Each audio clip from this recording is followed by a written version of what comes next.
You have something huge coming up, which is a documentary about P. Diddy, Puff Daddy, P. Diddy. Yeah. Did he do it, right? I know he did it. You've been heavy on social media talking about it. He did it. And I'm the only one who's been vocal about this story. Tell him the story. So we talking about rumors, right? Yeah. And we, when you Google his name, there's a rumor that pops up that he was Diddy's boy toy. Oh shit. Right? Hey, what's up, King Son? Man, you doing it, man. You deserve it, Daddy. You putting in that work. Proud of you. I love you. Yeah. For me, you already knew the type of before you got here. Don't play. Another rapper is doing his best to distance himself from Sean Diddy Combs after the music mogul was arrested and charged with racketeering and crimes. We're taking a closer look at... Since the new documentary dropped, it didn't spark gossip. It reopened a chapter hip-hop had quietly buried beneath success, power, and deliberate silence. For years, the relationship between Sean Diddy Combs and Meek Mill existed in a murky gray zone, visible to everyone, explained by no one, public yet carefully guarded. Now, old interviews, casual appearances, and industry moments are being replayed through a sharper lens, transforming what once seemed ordinary into something deeply unsettling. And when influence goes unchecked for too long, the question is no longer what happened. It's why no one asked sooner, and who stood to benefit from the silence. Meek Mills. Well, he said a Philly rapper. You understand? And it was redacted in the paperwork to that because first of all, it had Meek Mills, it had Stevie J, they had redacted their names, and they had Usher, and they redacted their names and just said a performer of the Super Bowl and a Philly rapper. Everybody kind of knew back in the day that Meek Mills and Puff was a little too... Whenever silence becomes profitable, 50 Cent has made a career out of shattering it. His presence in this documentary isn't neutral, accidental, or passive. It's deliberate, calculated, and strategic. Every move signals intent, positioning him not as a bystander, but as a disruptor who understands exactly when and how to break the quiet for maximum impact. Anytime two rappers or two people in the industry come dressed up alike on more than one occasion, listen here, man. My dudes in Philly, I got some real strong dudes in Philly. They don't play that shit. And they probably embarrassed for the fact to see that Meek Mills, one of the street guys that came out of there, got caught up in this Hollywood whereas that he's dressing the same he dressing like Diddy, hugged up with Diddy. I think that Lil Rod know a lot of shit, but I know this. Two men dress alike, it's just like two men laying down. When they both get up, they both homos. And that's real talk, bruh. My man, you go to a party, dog, and the nigga got the same shirt you got on, I'm taking my shirt off. I'm walking around in a t-shirt.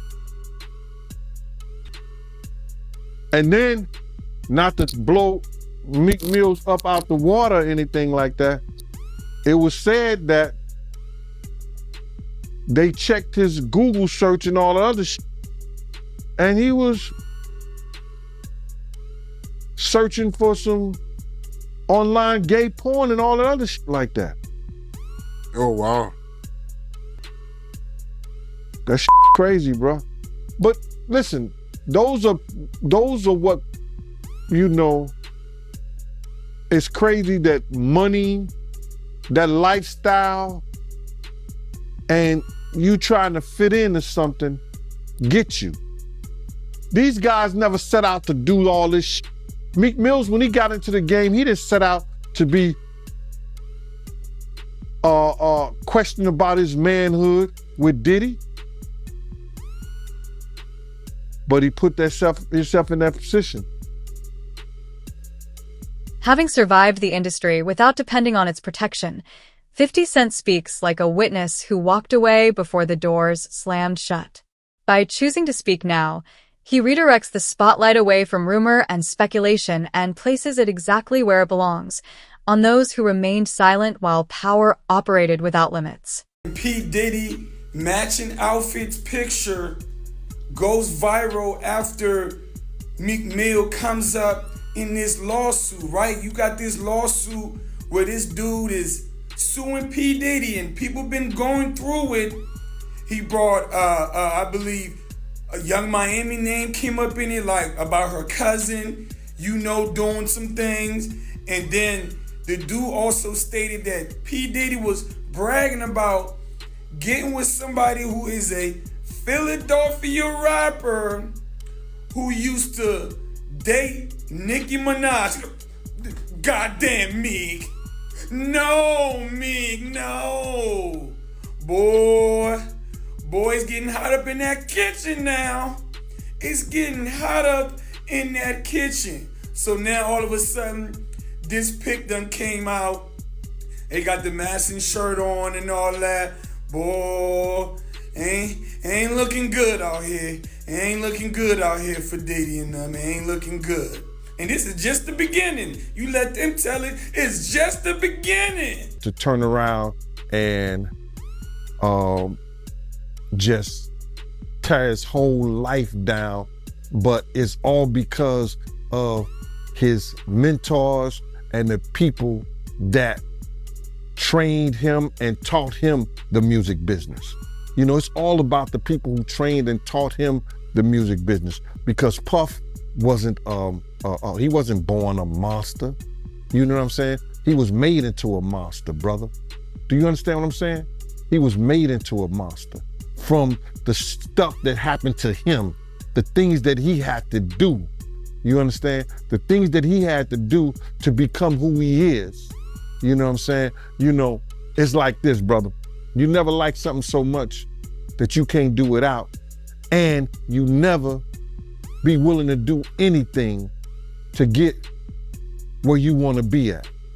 You got to have principles, you got to have morals, you got to keep with that stuff. And in that music business, a lot of that stuff get thrown out the window. You understand? And that's what happened to him. He started doing the things to other people that was done to him. To keep he was doing the things to other people that was done to him. And it is what it is. You gotta know better. And if you know better, you will do better. When he was in New York City, he was like that gecko from the Geico commercial. Then he turned and started going, when he lived in Cali and Miami, he turned into Godzilla. I would see him talk about how he using drugs. He was never like that. Smoking cigarettes, smoking weed and everything like that. He turned into something that you could consider a monster, bruh. Then he started doing things to people, you understand, that he learned. That's a learned behavior, bruh. Now, I'm not saying that he may have been doing a couple of things here and there with women, stuff like that in New York, but the things that there's talking about that he was doing, bringing in prostitutes to have sex with his girl and all that stuff like that, that was some crazy stuff to me, man. So I'm just looking at this whole thing, man, and you had asked me, and we don't have these conversations like most people do. We're gonna go back and you're gonna tell me what, we're gonna talk about this. You said, I'm gonna ask you how you feel, bro. I don't want no man to ever go to jail and be leaving their kids behind, be leaving their family behind. You understand? But some dudes belong in jail based on what they do and how they do it. We know that to be true. And it's just this situation, man, when they get down to all the facts and all what happened, he may belong in jail, bro. And that's not my doing. That's not Cassie doing. That's his doing and his learned behavior from the people that mentored him. You gotta realize, man, he learned from Andre Harrell. He learned from Russell Simmons. He learned from Clyde Davis.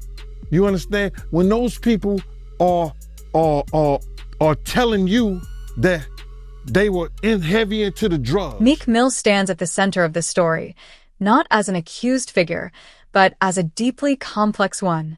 His career has always been forged through power struggles, authority, and survival, stretching from the streets to the courtroom and all the way into the industry boardroom. The documentary suggests that his proximity to influence may not have offered protection, but pressure. Success tethered to unspoken expectations that are never written down, yet always enforced. In hip-hop, loyalty often comes at a cost, demanding silence long after the applause has faded. That sounds strange.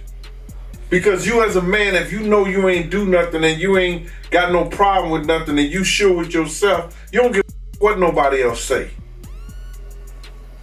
Why you gotta hire somebody that you want to make sure or prove to somebody else that you and Diddy didn't have a relationship when you know within yourself you didn't have a relationship with him? Tell him, give me that 100,000. I'll tell everybody, Meek Mills ain't do shit with Diddy. And make sure everybody know that. Don't make no sense as a man. They talked about Jesus Christ. What are you worrying about what they say about him? Do you think maybe he just wants to know what the feds know about him? The feds gonna let them know anyway. When Diddy gets discovery, if he lets this go to the point whereas that whatever the feds is charging him with, they have to give discovery. Now, they don't have to give and show everybody what's on those tapes. You understand what I'm saying? And those tapes could be locked up and sealed away for a very long time. But whatever they charge with, they're gonna give the defense team the discovery.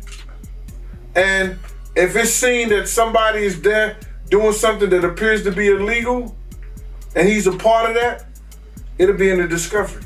From what I understand, the feds are real tricky. It's not like the state where they let you know everything ahead of time. Like, a lot of this stuff you might not even know up until right before the trial starts. They can't produce it still, bro. If in fact he's being charged with something, that's where you have your good lawyers tell the judge, nah, Your Honor, we didn't get that. You can't bring that in court like that. That's what you have good lawyers for. One of the things that I think was, you know, I kind of just didn't understand it, but they're saying that Diddy is facing asset forfeiture. The government wants to seize the properties tied to racketeering, trafficking, and prostitution charges. That's a good way of saying that what a black man has earned all these years for doing music, we want to take it away because he didn't get this from doing music, which is a lie. He got those things for doing music, selling alcohol, doing whatever he was doing.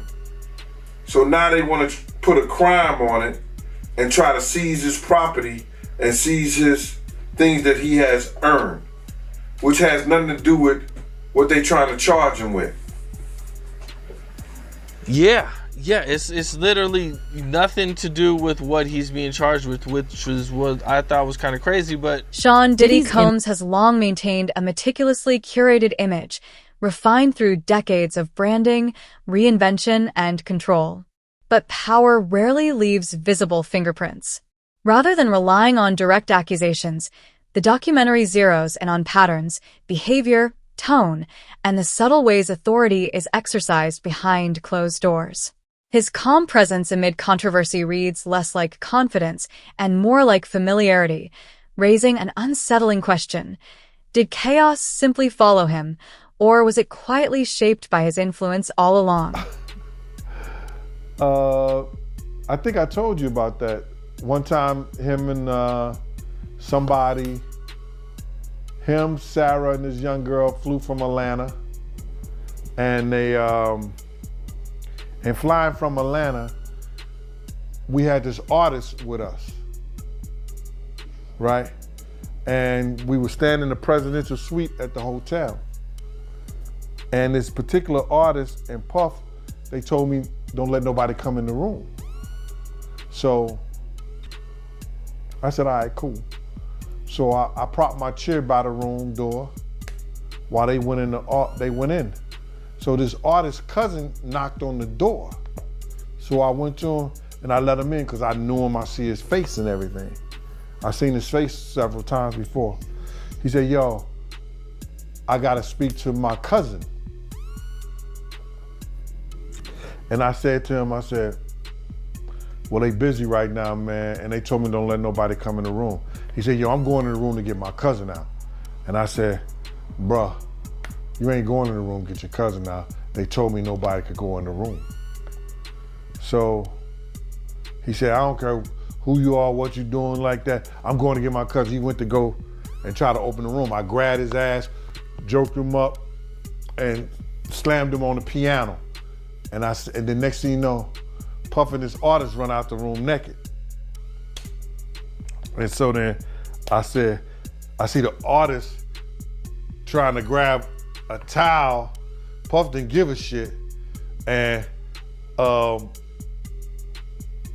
artist like, yo, what's wrong? What's going on? What's going on? He like, yo, Gene, that's my cousin. And I was like, yo, my man, he was trying to get in the room and y'all told me don't let nobody else come in, let nobody come in this room. Jesus Christ gonna have to come take the, Puff no, Jesus gonna have to take the air out my body if anybody coming in that room. And Puff just looked at the artist and the artist said, you ain't wanna come up in there? It was a lot of on. And that was it. And I ain't telling you the artist's name. Oh man, so you ain't gonna tell the artist name, yo? You ain't wanna come up in there? Cause it was a lot of freaking shit going on. Was it a rapper or a singer? It was a rapper. A rapper that probably do a little singing too. And that's all I'm gonna say. The leaked audio didn't create the story, it confirmed it. Tone exposed what statements and denials never could. The hierarchy, the aggression, the private exercise of authority that contradicted years of polished public messaging. These recordings shifted perception instantly, transforming whispers into serious conversation. Once words meant for closed doors go public, power structures lose control, and reputations are forced to stand alone, without protection. Him getting backlash, people feeling like, he being fake because, he had a relationship with Diddy. Like, how you feel about that? My man, I can't judge Meek Mill as a man. I don't know Meek Mill as a person. You understand? And if he wants to say no Diddy, no homo, no this, no that, that's his choice. I know a lot of Phillies dudes and they strong out there, and some of my people are cool with Meek Mills. You understand? People. Some of my people are cool with Meek Mill's people. Meek Mills was a young guy, and Diddy was an influencer, and he may have influenced a lot of things that Meek Mills got caught up in the game in. Brother, I don't know Meek Mills as a man. You understand? I know some of his people through my people who knows his people. If Meek Mills want to say no Diddy, if Meek Mills want to say no homo, I don't have a problem with Meek Mills doing that. Meek Mill's got to deal with what he got to deal with based on the relationship him and Puff had. Dressing alike, being cozy, Puff calling him daddy, saying little innuendos to him. People are looking at that and saying Meek Mill is wrong for saying no Diddy. But you can't tell a man how to spend his money and how to make love to his wife or his Diddy. So, I don't know. I don't know, Mike. I just don't know. Nah, I feel you, man. You know, I get it, man. I see where you're coming from. But I gotta ask you about this party, right? That Diddy threw for Meek Mill. You heard about how the owner, she came out saying that she found used condoms, lubricant, razor blades, powder, blood on the bed sheets. You heard about this? No, what happened is that Diddy had rented a mansion out for Meek Mill's birthday party, and he had rented it for like $25,000. I remember we rented one of Cher's mansion out. You know what I'm saying? And that's the day he had fired his cook, but that's a whole nother story. You know what I'm saying? It was me, Wolf, Mace, Ock. Was Ock staying there? No, it was just me, Wolf, Mace, Puff, and there was one other person staying in the mansion.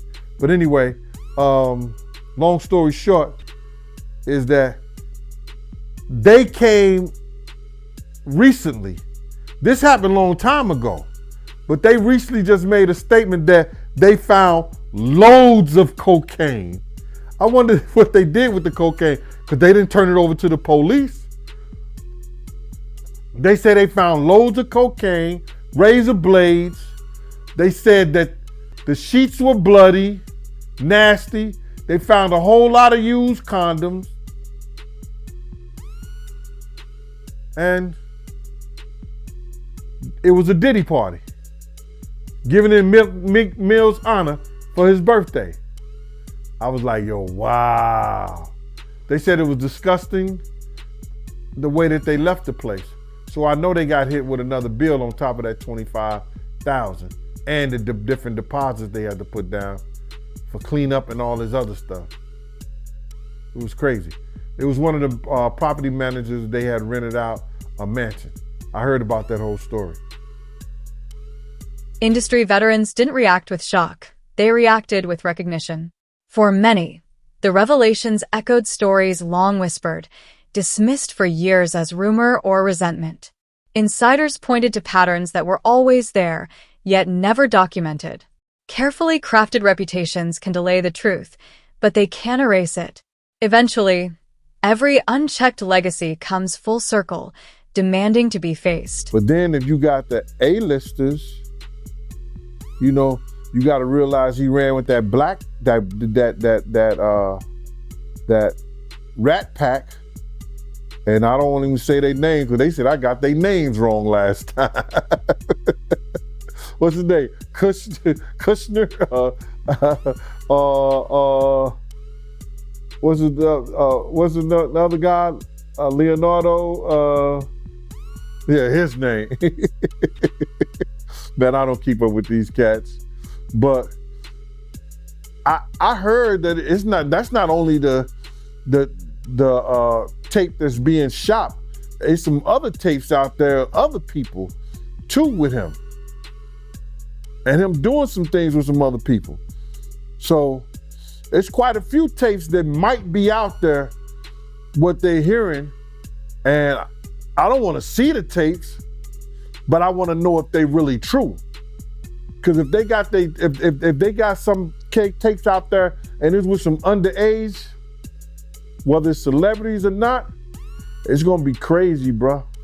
It's gonna be real crazy. And they're gonna have to bring that to forefront because the prosecutor's gonna want those tapes. And they're gonna do whatever they have to do legally to get those tapes. No ifs, ands, and buts about it. So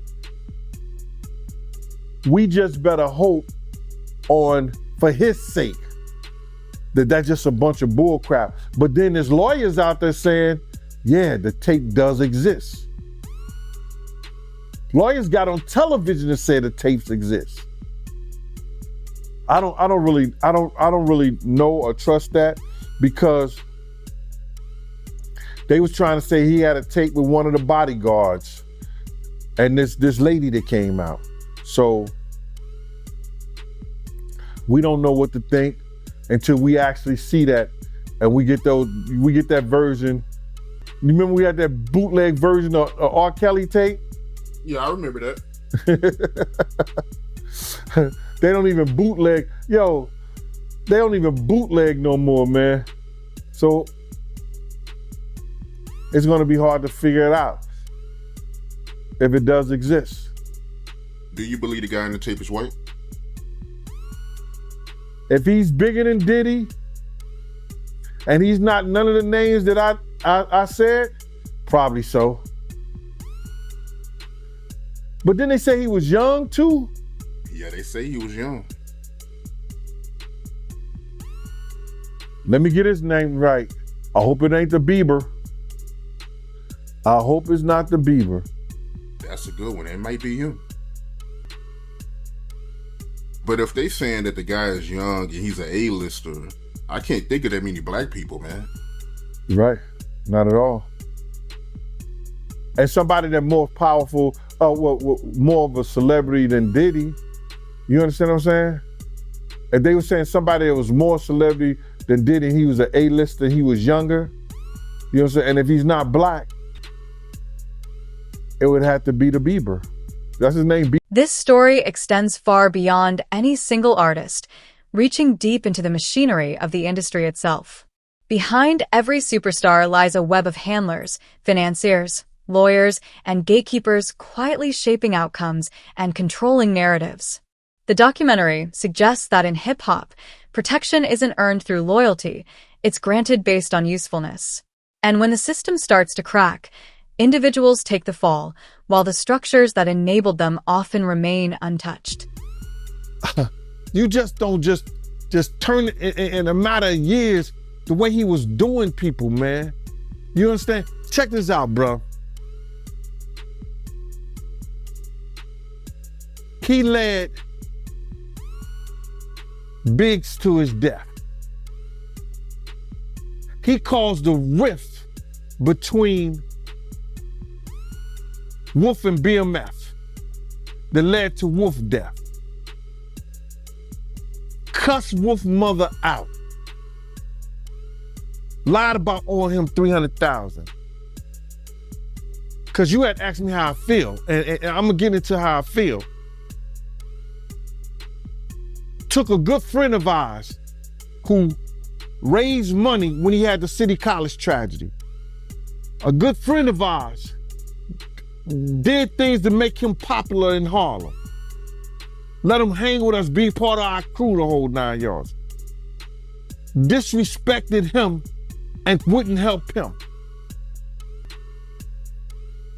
This is how I feel about him being locked up and going to jail. Some people, their karma is so strong for what they do and what they did. The stuff that he did to Craig Mack. You understand what I'm saying? The stuff that he did to Black Rob and all those people in the spiritual world right now. His karma was about to catch up and was bound to catch up with him. You understand what I'm saying? His karma was bound to catch up with him, brother. So all these things that's going on right now, the learned behavior, what he got from these people who was not living spiritually correct with their behaviors and the things that they've done. He go and transfer and do that to people with the fact of all these people that he's hurt, that always helped him and been on his side and been there for him. What's happening to him now is one of the greatest tragedies that we're gonna ever read about, bruh. This is going to be one of the greatest tragedies that Shakespeare couldn't write in Richard. He couldn't write it in Macbeth. He couldn't write this shit in Romeo and Juliet. This is going to be one of the greatest tragedies of hip hop, along with Pac's death. along with Big's death. And he brought it on himself because he knew that he was wrong, and he knew that he learned something that wasn't right. He know different from right and wrong, bro. You have a way to change. You know when something is right and when something is wrong, and you know if you wrong, you get help. He didn't choose none of that, bro. He chose to be who he is, and now he gonna learn. It ain't no fun when the rabbit got the gun. What 50 Cent released isn't a conclusion. It's a fracture cutting through long-protected alliances. The documentary doesn't solve the mystery. It exposes tension, contradictions, and a silence that can no longer hold. What we're witnessing isn't just fallout between artists. It's the slow unraveling of an industry narrative built on control and carefully curated image. In hip-hop, truth never arrives gently. And when it finally comes to light, the real test will be whether accountability follows or history simply repeats itself.